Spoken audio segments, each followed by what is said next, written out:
Okay, yeah, so this one, this half pipe, I mean, obviously it comes from like skateboarding half pipe, and on one hand, I mean, that's kind of a straightforward like one-to-one mapping of like, what if the balls were like little skateboarders? But so that was kind of one obvious, thought when I was designing. I was trying to find, okay, there's a few different places where this kind of comes from. I was trying to find structures because in the year 2000 in London, I was working with Gandini juggling project, and they got sponsored by Sony. And the initial discussion was unlimited budget. Kind of literally like whatever you want, we pay for it, we make it, like unlimited. Yeah. And so this is a totally true story. I went back to my notebooks, which I'd been drawing in for years. I mean, by that point, easily, I started juggling in 1986, 87, and this was the year 2000, so almost, over 10 years.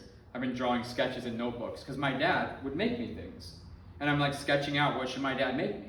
And I have notebooks, multiple notebooks full of drawings and ideas. And this is a totally true story. So I'm just like, wait, unlimited, like, is this for real? Like I can make anything I want. And I go home in London, I'm living in London at the time, and I get my notebook out and I'm flipping through it and I'm like, oh man, I have an idea for a stick that's really long.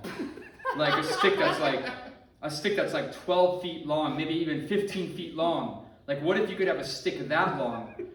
Or like, man, I always wanted to have a chair. I could do these tricks with a chair, but the chair needs to come apart because I gotta fly with it. And that's the thing with the long stick. I can't have a long stick because I'm living in London. I'm from Ohio. I live in London. Like you got to carry that stick with you. and then I'm just like, okay, but that's seriously what happened. I started to realize, after that moment, I'm like, all of my ideas are within my means, or all of my ideas are just like 1% outside of my means, right? They're in my world. They're in my conception of what the world is. Yeah. If someone comes to you right now and they say like, hey, unlimited money, what do you want to build? It's not an easy answer. You're gonna build one more. Giant stick. What's that? A giant stick, yeah. Because I have a shorter stick, but I want a longer stick. But right, it's in the same. It's in the same world, right? Yeah. It's like really hard to think outside your reality. Yeah. And my reality was like, well, everything has to fit in a suitcase. It all has to come apart, like.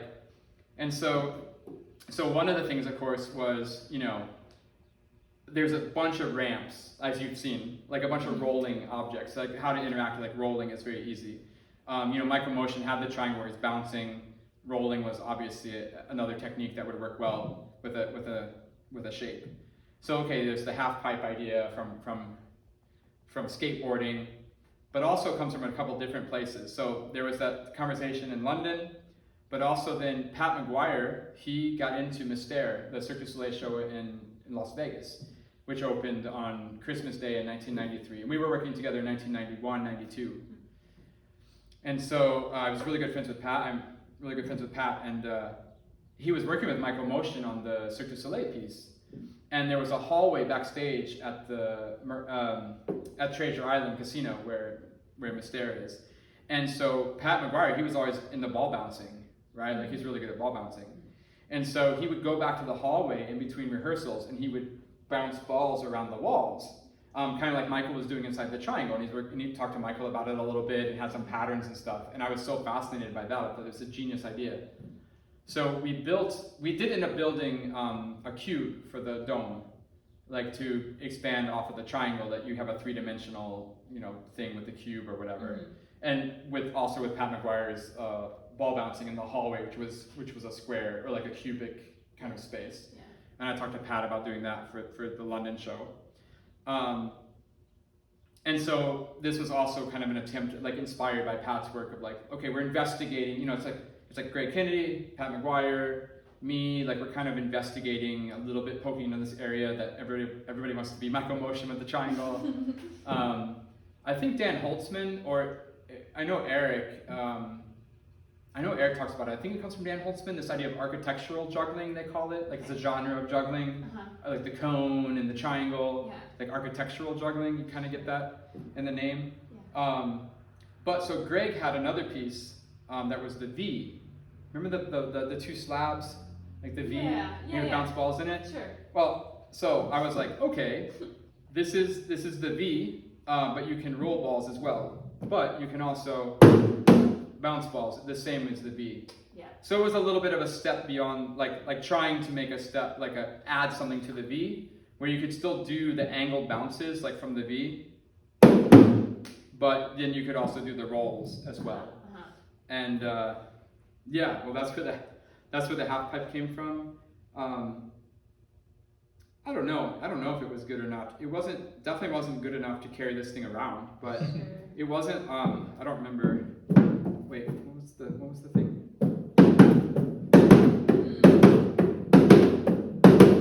It was fun, and I don't remember all it was like 3 bounces or as well, and yeah. Anyway. Yeah. So that was where the half pipe came from, this idea, from all these different, trying to describe just the atmosphere, the zeitgeist of the moment of where these things come from. And of course, then again, it's just skateboarding and just watching skateboarders and go, oh yeah, you can roll the, and trying to figure out, like, yeah, exactly, or whatever. I think this one, one advantage this one has over some of the other things we've seen is you can really easily incorporate throws. So just like this pattern, there's something about the dynamics of gravity, of the acceleration of gravity that just is intuitively compelling somehow, like from a human experience. There's just like that rhythm is nice. Like when you do the exchange with juggling, it's something inherently compelling about that, like problem. And so like when you incorporate that into some other techniques, maybe it's nicer, I don't know. Trying to like think that out loud, but it makes sense. It fits with it. Some of the other rolling stuff, like the side swap machine, the ball is so lethargic, it's like, right. It's just like, it's not as, you can't connect to it as, fundamentally, as something like this, where it's a little bit more dynamic, it's a little bit more, oh yeah. It's all coming back.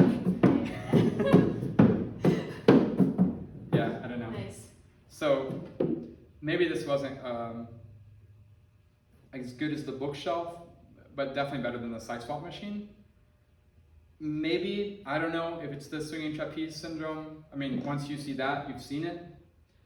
Maybe once you've seen the bounce. Yeah, the bounce, I feel like I look at this and I expect rolling. I don't expect bouncing. So the bouncing is a little bit of a treat.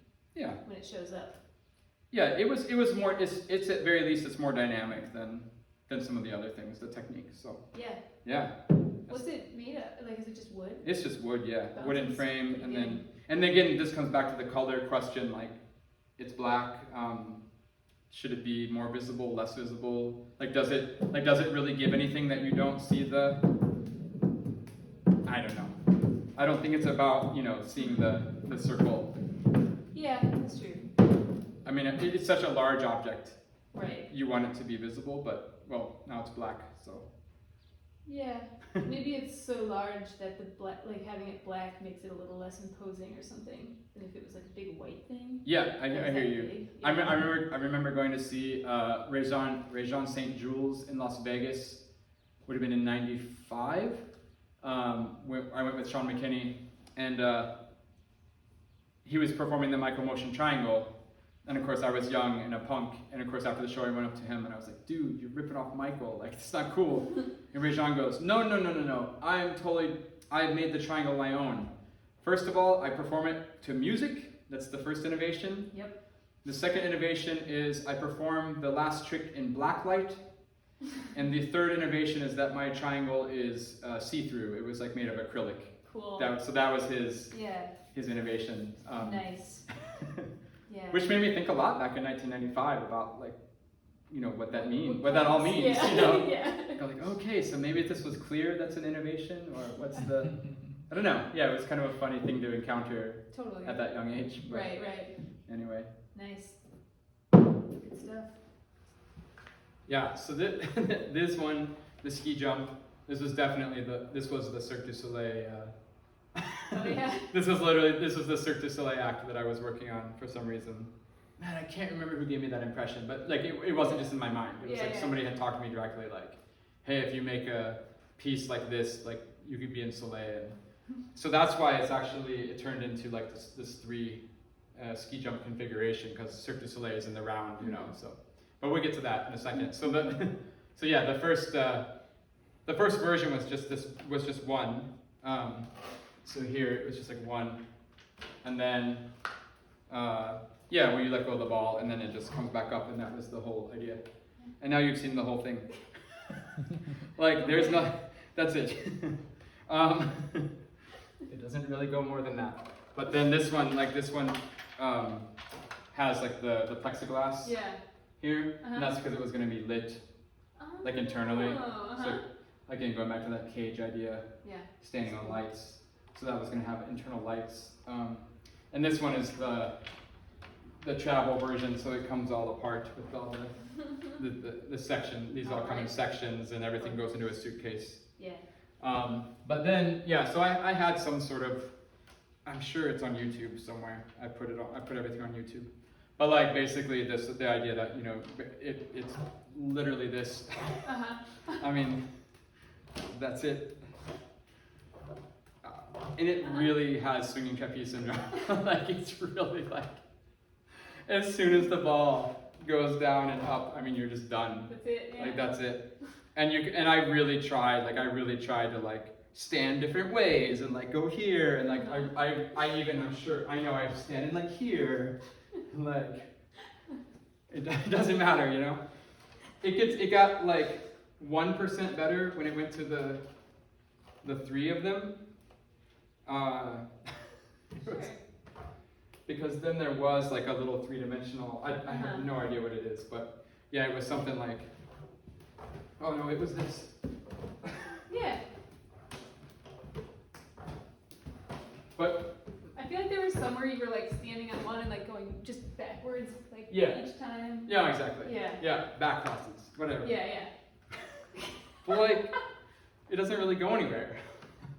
I mean, I think on paper it's super cool. Like in theory, it's all good, right? Like it's fun. Like, oh, the ball, it's like a little ski jump. Woo, that's fun. And then it just doesn't go. I don't know. I tried so hard to make it work. I mean, I really tried like to make variations and tempo and both, you know, like both hands in here or something. Yeah. And it's pretty fun to do. But it's maybe like more entertaining to do. I don't know, like this is better. Is that better? I don't know. It's especially better while standing next Yeah, that is better. So then, I mean, the original version of this had a lot more stuff. Damn. Yeah, you probably didn't see this version. I don't think so. So there was like a bunch of pipes, and what they were used for was, let's see, I can't set it up, but basically the idea was these pipes were like mounted in between them. Oh. And there was different lengths of pipes to different ones, in different ways. Okay. So it was a whole structure of rolling. So you could drop it and then it would roll into that? Yeah. Okay. Which again, you know, on paper you're like, wow, that's gonna be amazing. And then it's just, you just let go of a ball and then it just rolls, and then it rolls, and then it floops up. Yeah. Visually it was not, it was not the payoff.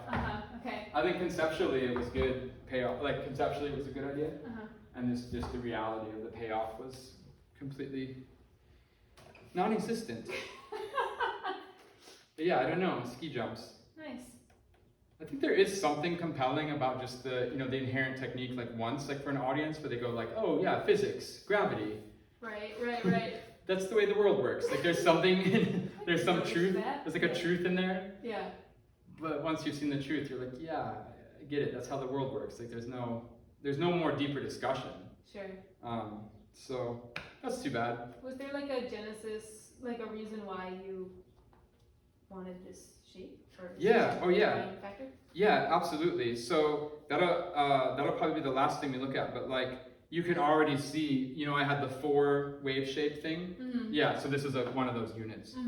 So I actually, so I don't feel so bad then because there was a whole exploration of that space there. Just that, right? Like Yeah. without the tower. Sure. And in that space, I found like some pretty fun little things to try. And I was like, oh, well, it's so fun down here in this space with different patterns. Like, of course, it's going to be amazing if I extend it, and it's going to be amazing if I loop it out. And Yeah. it was just this idea again of inverting a throw or something. But it did start off with just this little arc. So the little one was first. Yeah, the little one was first, and then I added the ramp. And then I had two more of them. And That's I think innovation, Jay. yeah, right? Like maybe if I would have added more, right? Like if I had 10 more, maybe it would be better. Yeah. No, but there's the old saying of like in theater, right? If you can't make it good, make it big. If you can't make it big, paint it red. That's what I was always taught. Nice. So I guess I made it big instead of good. Yeah. But not yet red. Not yeah, maybe. There's still more to try. But I could make it big. I mean, this is big. I don't know. Yeah, but it was, I mean, really fun times in the studio, really fun times. I remember, you know, like exploring it. It was super fun to juggle with it and very inspiring to work with. I mean, it was a pretty immediate prop of like, you drop the ball, you get an immediate result that's tangible, that's concrete, that you can understand and go, oh, it's like a throw.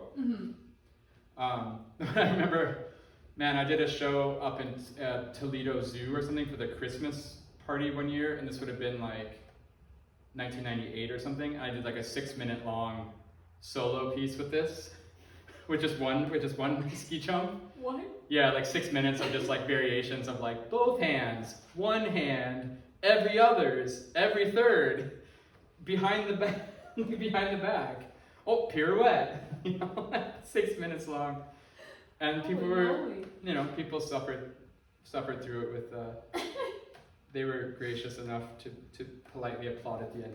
Did you know that was way too long when you did it? They just asked you to do that, or were you like, "This is cool" at the time? Oh yeah, I was super. Okay. I mean, I wanted it to be cool. I mean, I had some conviction behind it. Like, yeah. Like, yeah, I'm gonna do this thing. This is what I'm working on. I mean, I knew. Like at the end of the day, it was not the most accessible thing to watch. Sure. But I was just like, I mean, you know, it was just like a weird situation, and probably wasn't paid that much, and I was like, let's try this out. Yeah. But looking back on it, for sure, everybody suffered that night a little bit, including me, like from both sides. But yeah, I don't know. I think from a juggling standpoint, it seems like a good idea, but the reality is a little bit interesting. I don't know. Missing another layer or something. Sure. Do you think you're better now at knowing when an idea seems good on paper, but that it won't be good in real life? Or is it still like a pitfall? That's such a good question. I was thinking that the other day because I'm working on a new show for the school shows I do in Sweden. And like digging into the archive, some of the old ideas seem equally good as some of the new ideas, for good and bad. Like at first I thought it was a good thing, and then I was like, oh, wait a second. Yeah. Like, I don't know. Interesting. One thing I think about is like Penn and Teller. Like I really admire Penn and Teller. Respect, like their work is so inspiring. And a lot of their best pieces were the first ones they made back in like 1972 or whatever it was. That really sticks in my mind. Like it kind of disturbs me. Yeah. Because there's some sort of idea that we have as artists and as human beings. We grow through the progression of the years and through work and sweat and in learning lessons, gaining knowledge. But it's just like, red ball and shadows and stuff. In one way, I speak a little out of turn. I don't know exactly about red ball, but shadows was one of the first things Teller did. Yeah. And it's like the best thing Teller did. Yeah. So I don't know. Dude. It's a little scary, right? Yeah. So you would think that I progressed beyond ski jumps in my investigation of juggling, but like, I don't know. So the idea ratio is the same. The idea ratio is the same. That's Yeah, definitely. No, I think it comes down to just like so much of juggling is so unexplored. I abandoned this. I mean, I did it for a couple years and it was like, oh, did that, but I didn't like tweak it. Maybe there would be maybe this lip should have been a little more curved and it would make the ball spin and then bounce different. I don't know, right? Like there could be like some sort of tweak on the system that would make it more compelling. Right. I just didn't spend the time to dive into it. Sure. So, Sure. ski jumps. Cool. Nice. I have fond memories of the ski jumps. All right, yeah. Well, this is the last sort of the ramps to show you. And it is really, this is the bottom of the ski jump, right? This is literally the bottom of the ski jump. And I think this did come after these came after the ski jumps, where I found, because we built the bottom of that one ski jump with the plexiglass in it, and that was without the tower on it. And I just worked on that for a while. And I was like, oh, that's pretty cool. There wasn't a track or a groove in that, right? It was just flat. So then after the ski jump thing, or maybe it was also a little bit of a parallel process, but then the idea was to go back to that shape again and like explore those things I had initially found on the ski jump. And yeah, these are acrylic, so clearly they're they're see-through. But the idea was to light them, to use it on stage with lights, like extreme lighting, so you'd have a little light on either side. So there was some sort of consideration for the staging of them, which confronted the color issue. Yeah. And I have to say, like thinking back on it now, I think the lights on the side in a blackout with this kind of translucent material, I think it's probably one of the better combinations. Because then you can still see the structure, but it is literally still, transparent, or not at least as opaque as the objects. And then as you would roll the balls, would they block out the light? Yeah, you would get a little bit, and I think that's on, I think a version of that's on my YouTube now. I think I called it the W on the YouTube. I don't know. That's the other thing, like none of these things have names, so it's like, except for the ski jump and the half pipe or whatever, like there's or the bookshelf, I mean, it's really, there's not a technical language for exploring the shapes, which probably would have helped.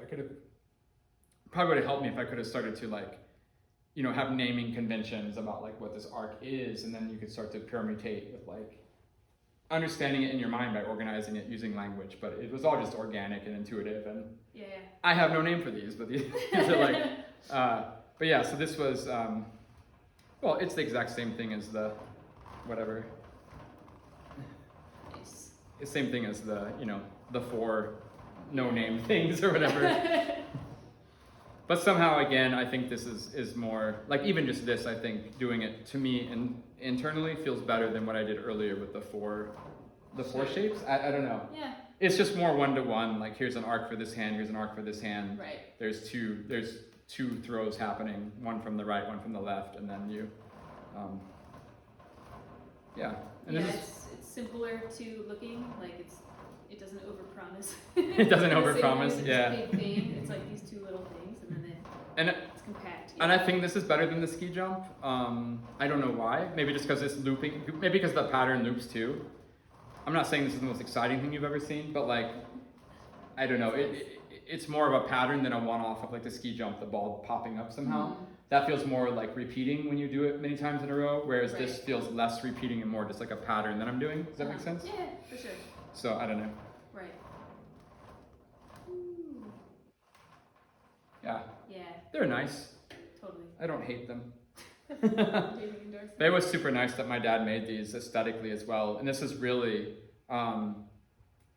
going into that design, the evolution of design of like starting with the Cool Whip container, the whipped cream containers. Like finally we get to a place where it's like this, it's like really refined, like some industrial design with the bolts, and it's really raw, but like it's also beautiful and translucent, and it's really the pure essence of the object. And I like this. This is pretty cool. Yeah. I don't know how it is to watch it, but it's probably not like the best thing in it if I did like a whole show, but it would maybe be like a nice little moment. For sure. Something like that. Yeah. But yeah, this is pretty fun. Totally. I did have at some point some idea that they would be like, because normally these are staged, like they're kind of connected in the middle so they don't shift around, especially with the lighting, it's in the line of the light. But I did have some idea at some point. I think I did this in the show in Malakoff in France, where I performed with Ignatov and Michael Motion.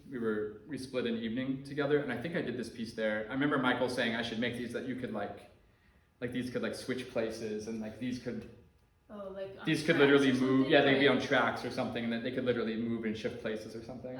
Remember Michael saying something like that? That was kind of funny. Yeah. Again, maybe a new layer of information to add to it to make it a bit more dynamic somehow. Sure. But yeah, they're kind of nice. Yeah. And then, so let's see, the last thing to show you. Are you keeping these or are you getting rid of these? I'm probably gonna keep I'm gonna keep a few of these things. Yeah. The small things like these I can probably take home with me. They're small, yeah. Eric wants me to use those in his show, so Cool. maybe I'll do that. So these were actually the first version of the sticks I had, of the 3 sticks, which I don't have a name for. I was thinking the other day, there's swinging sticks, I call them. They could be swicks. Oh, Does that test well? with an X? Swicks. Oh, with an X. Like how it's like SWIX. Yeah. Swicks. Swix. But then you need like a little trademark logo. Oh, yeah. That sounds like really trademarky, like Swix. Well, yeah, it's like Swix. Yeah. Okay. So here's some Swix. Mm-hmm. Swix sexes. Swixtum. But yeah, so the first version of these was these long sticks before it was the short sticks. And they were long, I can't remember exactly. I know the trick, but I don't know why the trick came to exist. Mm-hmm. But the trick was this idea of, I don't know if I can do it. Geez, I haven't done this in 50 years. So something like where you rest them on the floor. Mm-hmm. You see what I mean? Yeah. Yeah. Two. So you can place them on the floor, and the other two revolve around it. I think there was another pattern where it was like one was just sitting on the floor. Yeah, something like this. Nice. So the initial technique of these, when I came up with it, was this idea that they would rest sitting on the floor. Yeah. For sure, now thinking back on it, like in the moment, I'm sure it was like the air jazz, pole piece, where it's just like they do the 3 poles where they're just touching them freely in space. And of course that was, you got the micromotion triangle, the York Mueller pendulums, and air jazz's pole piece. And so for sure this was an attempt at working with that in some way, without directly just copying the technique. And I had this idea to tie them together that they could swing around and pivot the one on the ground or something. And then I like the scale of this. It really fills the space. It really also amplifies the movement. Like I can do a very small, I can't do it here, but if I do a little small swing, the end of the stick really moves quite far. And I'm pretty fascinated in my work with amplification of like little details, or echoes maybe you could call it. Sure. Like echoes of the technique. It's cool. Yeah. So this is a really nice, like when you do the big cascade, I don't know if I can do it in here, but like you can really fill the space. I mean, if I could really swing these, just like grind it out, you can really fill the space on stage, which was another aspect to Air Jazz's work I really valued. They had a lot of pieces like with the big beach balls and these big ribbons that really filled the entire space. And as a juggler, it's just so, I mean, that's kind of the goal. It's like you have all this space in a big, like we were talking about earlier, a big stage, right? And like limiting the stage. Yeah. But it's not only limiting like the floor space, it's limiting the height too, right? Like all my 3-ball tricks were here. I should have had like a ceiling as well. Right. But like Air Jazz did really great to fill the space. And this was also, again, probably an Air Jazz phase I was going through, which I'm still going through. But yeah, these were really, the scale of them I think was really compelling. But then of course, like I can't travel with my big sticks because I'm not sponsored by Sony whatever from London. And so so then the travel version, they're just half size. And then the fun thing was with the half size version, it was like completely new techniques you could do. Because also they didn't, like you could do some of the stuff where they sit on the ground, but it wasn't maybe as easy or natural, like logistically. And so it did lend itself to a whole new technique of them, of using the sticks, which was definitely unexpected. I thought I was going to cut these in half and just do the same stuff with short sticks, but it turned out to be different stuff, so that was fun. Cool. But yeah, that's all my toys. Nice. Thanks for hanging out. This is great. I recognize many of them, not all. I think all. All the props that changed your life. Totally. I definitely recognize that.